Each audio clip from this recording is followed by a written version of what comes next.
Well, glass season is here, and we have a major Nikon update, two very different Sigma drops, and a seriously versatile new Tamron. Now, before you go and click off, stay to the end of this week's vlog because we have a special guest and a special exposure. So, all of those lenses are aimed at different types of photography and different types of capture. So, first up, Nikon just dropped the new Z70-200 f2.8 VRS2.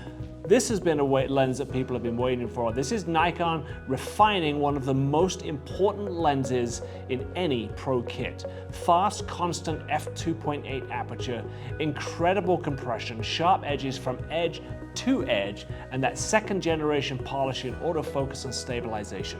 If you shoot sports, events, portraits, or wildlife on the Z mount, this is a lens that you need to have. It's part of the trinity from wide angle to 70-200 with the 24-70, which was recently released in f2.8 version 2 not that long ago. So that completes the trinity for you with the new 70-200 version 2. Announcement number 2 from Tamron. They're continuing their run of very smart, versatile glass with the new Tamron 35-100 that was very recently released. This is an f2.8 Di3 VXD lens, giving you a constant aperture across the super practical range from wide to super telephoto. It's compact, it's fast, it's perfect for travel, especially events and hybrid creators that want the flexibility of distance and range without carrying a full bag of primes. So, well, we said there were 3 and dropped just yesterday from our friends at Sigma with 2 new lenses, and we are fortunate enough to have Aaron Norberg from Sigma here today with both of those. We're here with not 1, not 2, but 3 Sigma lenses to talk about right now. Now, why 3? Because yesterday they only announced 2. So I am fortunate enough to have Aaron here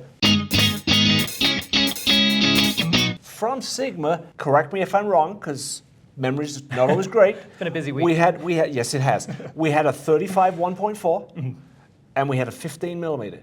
15 1.4 as well, yes. 15 1.4, so 2 1.4 lenses. Right. Okay. So what's this one? So this is the now outbound 35 1.4 that is being replaced by the 35 1.4 version 2 that was announced. Just a observation.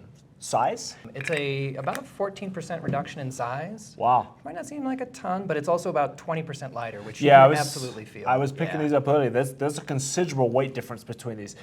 Filter size, are they the same filter or did they reduce the filter size on it? 67, they are the Okay. same. So it's just deceiving looking from the top. They obviously compacted everything down, but they kept the filter sizes the same, which is a good thing if you already have investment in high quality filters to protect the front element of your lenses. So f1.4, great bokeh. Target photography style on this guy?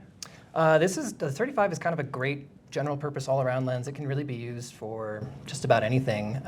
One of the big improvements that was made with the version 2, it uses now our high-speed linear actuators, our linear motors, and this uses a dual group, so it is much faster for acquisition and tracking. So for people that are doing like portraits of moving subjects, athletes, dancers, kids, everyday photography. The version 2 is going to be much quicker to keep up with those fast-moving subjects.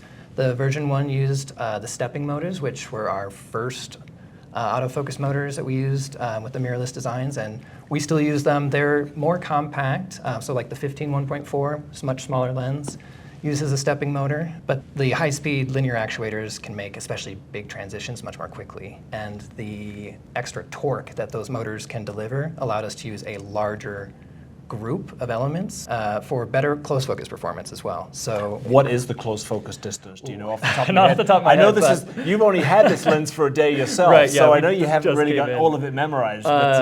It is, luckily, our team in Japan are very thoughtful for people like me that have to remember too much of this. It's right on the lens. It's just under a foot. That's awesome. Where it's actually pretty close Okay. in terms of focusing distance, but that floating group is going to improve the the consistency of performance at that minimum focus distance. Wonderful. So you'll have better performance and better consistency, so your edge performance will be stronger as you're getting to that minimum focus distance. Okay. And I love the fact that it has your traditional aperture ring on it as well still. That's such a nice feature to have, so you can dial it in, or you can leave it in automatic and let it control through the camera. So that's a great feature on that. So that's the new 35 f1.4 Mark II. And then we have this guy, which I like to travel light. So this lens to me is really light, okay? And this is your new 15 millimeter 1.4. Again, love the aperture ring. So that one screams street photography to me. Yeah, and this is one of our DC lenses. So this is designed for the APS-C platforms, which helps to make a smaller, lighter weight lens. This is effectively replacing the 16 1.4 DC Contemporary, which has been a staple in our APS-C lineup for years now. And this one is roughly half the size and weight. It's wild how much smaller this one is. It's a pretty, I'm very impressed with what the team was able to do with that redesign, or this new optical formula. This also has the aperture ring on it now, which love, super fun. So much easier to control in my mind. Yeah. So.